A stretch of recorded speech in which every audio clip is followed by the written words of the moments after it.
మరొక ఉత్తరాన్ని చూద్దాం గురుగారు. పల్లవి గారు గోదావరి కని నుంచి ఈమెయిల్ ద్వారా అడుగుతున్నారు ఈ ప్రశ్నని. పితృదేవతలంటే మన పెద్దలేనా లేక దేవతలా? ఒకసారి విదేహముక్తిని పొందిన తర్వాత, విదేహముక్తి అంటే అర్థం ఏమిటంటే శరీరాన్ని విడిచిపెట్టిన తర్వాత జీవుడు ఒక దేవతా స్వరూపాన్ని ఆవాహిస్తారు. మనం గరుడ పురాణాన్ని చదివితే ఆ జీవి మోక్షాన్ని పొందడానికి, ప్రేతత్వాన్ని విడిచిపెట్టడానికి ఎన్ని ప్రయాసలు పడుతుందో వర్ణిస్తారు. అవన్నీ దేని మీద ఆధారపడతాయి? మనం చేసినటువంటి కర్మల మీద ఆధారపడతాయి. దానితో సంబంధం లేకుండా ఆ జీవి ఎప్పుడైతే దేవతా స్వరూపాన్ని స్వీకరిస్తుందో, మనకు ఒక కల్పం ఉన్నది. ఏమిటి అంటే, మనకి ఒక సంవత్సరము పితృదేవతలకి ఒక్కరోజు.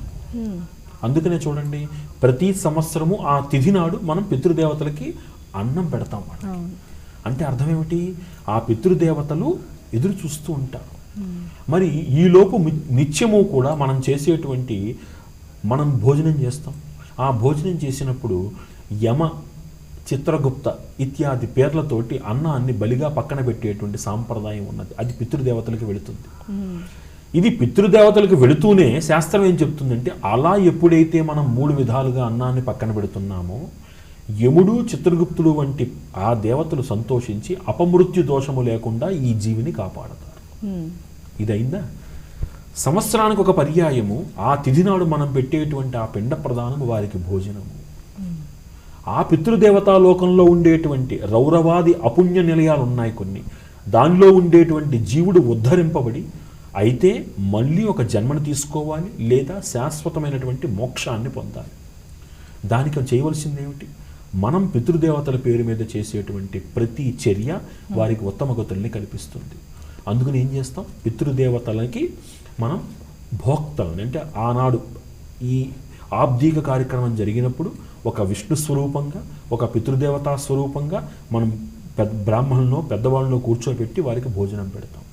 సాక్షాత్తు కూర్చున్నటువంటి వ్యక్తిని భోజనం పెట్టి అతిథి దేవో భవ అన్న నానుడితోటి వారికి అక్కడ భోజనం పెట్టి సంతుష్టం చేస్తున్నాం. కాబట్టి ఒకసారి ఇక్కడ నుంచి దాటి వెళ్ళిపోయిన తరువాత ఆ జీవికి వీడు నా కొడుకు, వీడు నా భర్త అనేటువంటి భేదం ఉండదు. వారు దేవతలు. వీళ్ళు స్వాహాకారాది 2 రకాల దేవతలు. స్వాహ, స్వధ, మతిర్మేధ అని అన్నాం కదా. మనం హోమంలో వేసేటువంటి ఆ స్వాహాకారాన్ని స్వీకరించేటువంటి దేవతలు స్వాహాకారము దేవతలు, అంటే ఈ ఇంద్రాది దేవతలు వాళ్ళు.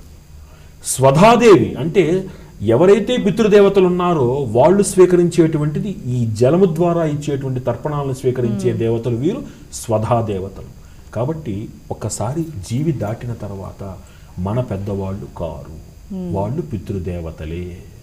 అందుకనే పితృదేవతా కార్యక్రమాన్ని ఎవరైతే శ్రద్ధాసక్తులతోటి ప్రతి సంవత్సరము ఆచరించి పితృదేవతలకు తృప్తిపరుస్తారో వాళ్ళ ఇంట అనారోగ్యం ఉండదు, సంతతి లేకపోవడం ఉండదు, వంశము అభివృద్ధి చెందుతుంది. ఇదే లక్ష్యం మనకి. ఇది గరుడ పురాణం స్పష్టం.